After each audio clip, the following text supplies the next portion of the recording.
My parents took me from Shields Experimental School well over 2 decades ago into St. Paul's Methodist JSS, because at the time Shields Experimental School did not have JSS, so you always terminate at class 6. So my parents moved me from that school and they sent me to St. Paul's Primary and JSS, just so I would gain admission into JSS easily.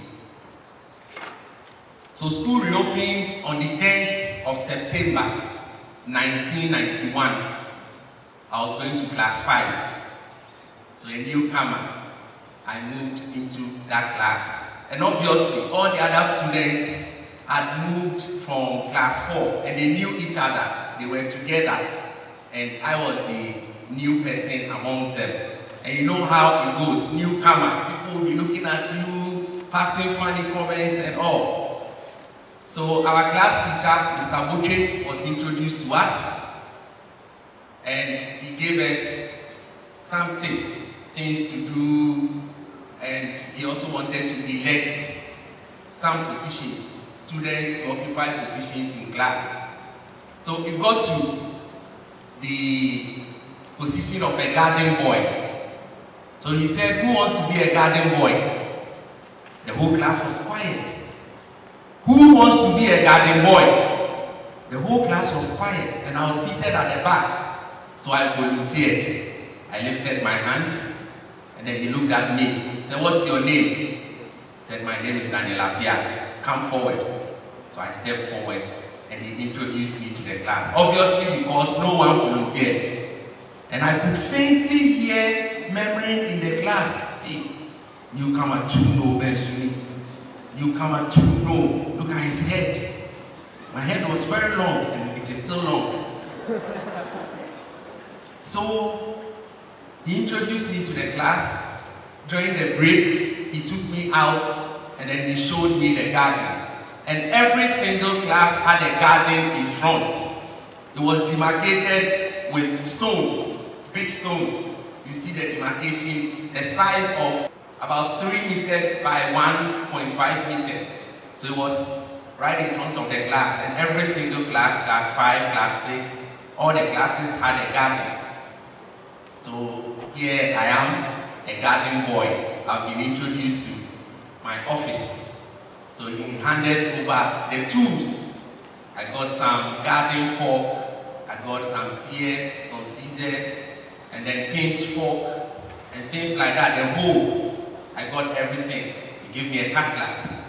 Said, this is what you have to do. Every morning, make sure the garden is watered.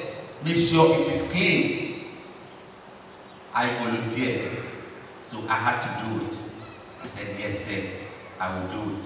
So every morning, I have to come early. Earlier than most of the students. Just so I go through my roles and responsibility as a garden boy. So I'll come in early, come and prepare the garden. You have to prune certain things, take some weeds out, use the scissors to cut some overlap leaves and things like that. After your responsibility, I will be sweating. So by the time we all go for a general assembly, I will be sweating. I had my little towel, I'll be cleaning myself, my dress will be very dirty, and all that. My shoes will go into the soil. You see pieces or specks of watered soil on my shoe. And the whole class, they'll be laughing. Garden boy, boy, all those things.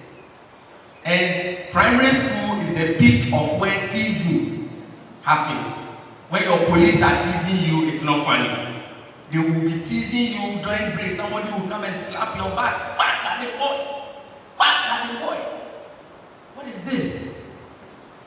But I grew up from a Zongo community, community 2 BBC.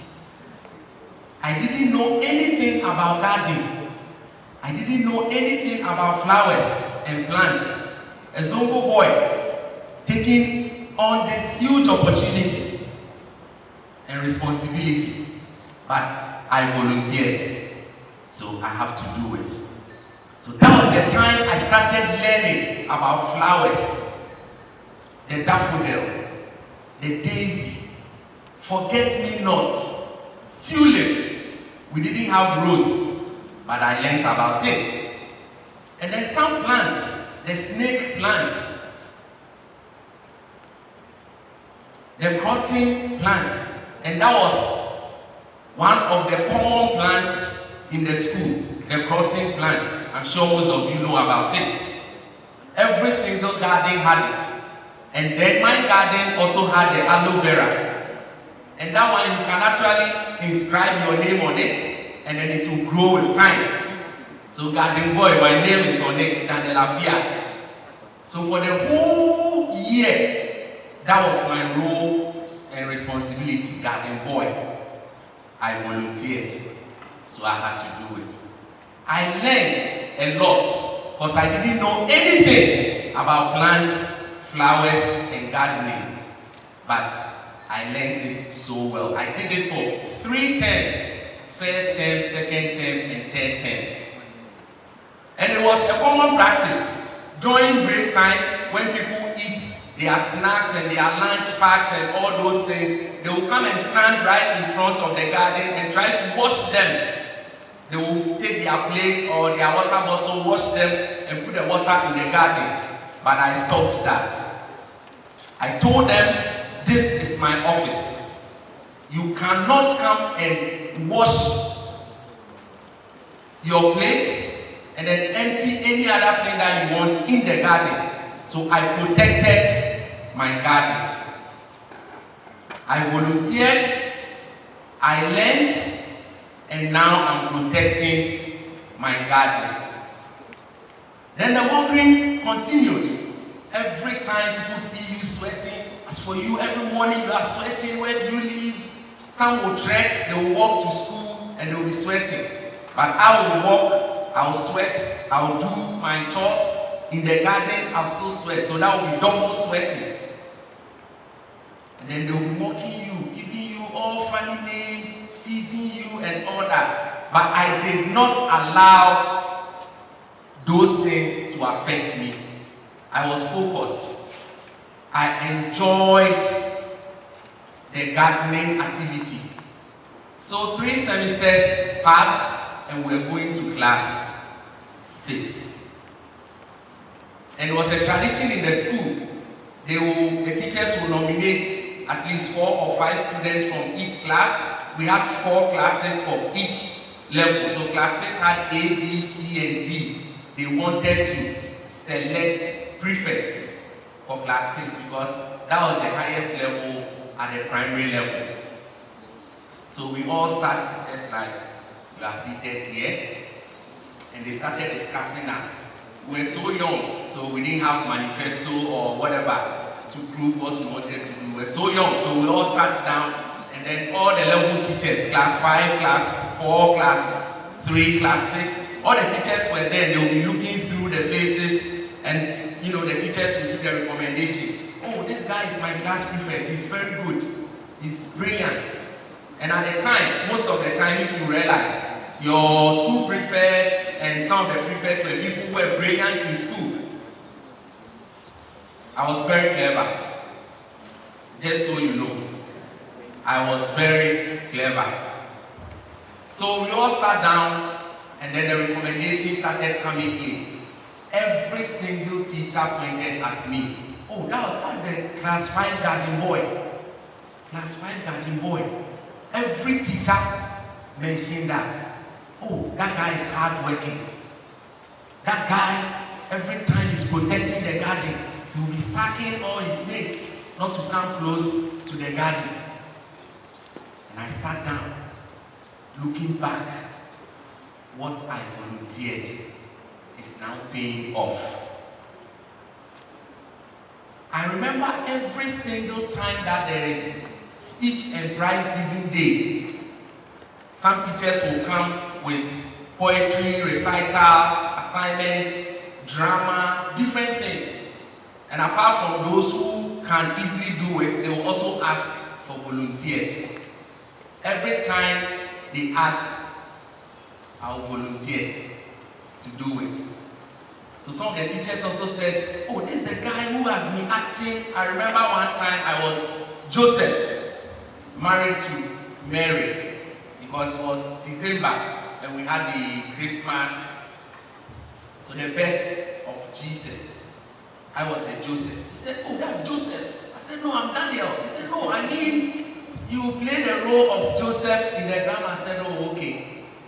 So out of all those deliberations and recommendations, I came out to be nominated or selected or appointed as the compound overseer for class 6. I was so excited. And then my class teacher told me, it's because of the job you did in class 5. I volunteered. I learned things that I didn't know. I protected my garden. I did not allow the teasing and the mockery to affect me. I carried on. I pressed on. I pushed on. And finally, I became a compound overseer. Fast forward, it continued at that level. JSS, I volunteered. Class captain, I volunteered. I was still in the drama team. Every single speech and prize giving day, I will participate. Anytime they needed something, we want someone to go and then do something for the school, I will volunteer. Sometimes I didn't have an idea, but I always have this mentality in life that everything that you want to achieve is doable. Everything you want to achieve on this earth is doable. I always take compensation from the fact that others are doing it. They are not different from me. I can also do it and even do it better. So I will volunteer. I will make mistakes. I will protect what I have. I will protect my talent. So I want to leave you with 4 things that you need to do. I've already mentioned it. I'm sure some of you have captured it. But the 4 things you need to do whilst you are in school to prepare you for the job market. 1, volunteer. Regardless of the job, the responsibility, the time, whatever it is, volunteer. The second point, always learn new things. Always learn new things. When I meet people, regardless of age, race, color, political divide, career background, whatever, I try to learn something new from them. So apart from volunteering, learning new things, protect what you have, what you do. Protect it. But I pushed on. I moved on. Volunteer. Learn new things. And don't leave what you do just because of mockery or teasing. So protect what you have and don't leave it. Keep on. And you have to be deliberate about the things you want in life. Start that preparation whilst you are in school. Start it. You want to be a doctor, yes? When your colleagues are sick, touch their forehead, check their armpits, all those things, just to check their temperature. Be deliberate. It's an effort. You are learning something. Don't go and inject them, please. Just do the visual inspections, and you'll be fine. And I'm sure you've all heard that Jack of all trades is a master of none. But today, I want to encourage you and tell you that sometimes Jack of all trades can be a master of one. Jack of all trades can be a master of one. So do all those things and master one. And I believe when you get out of school, you can also get a very good job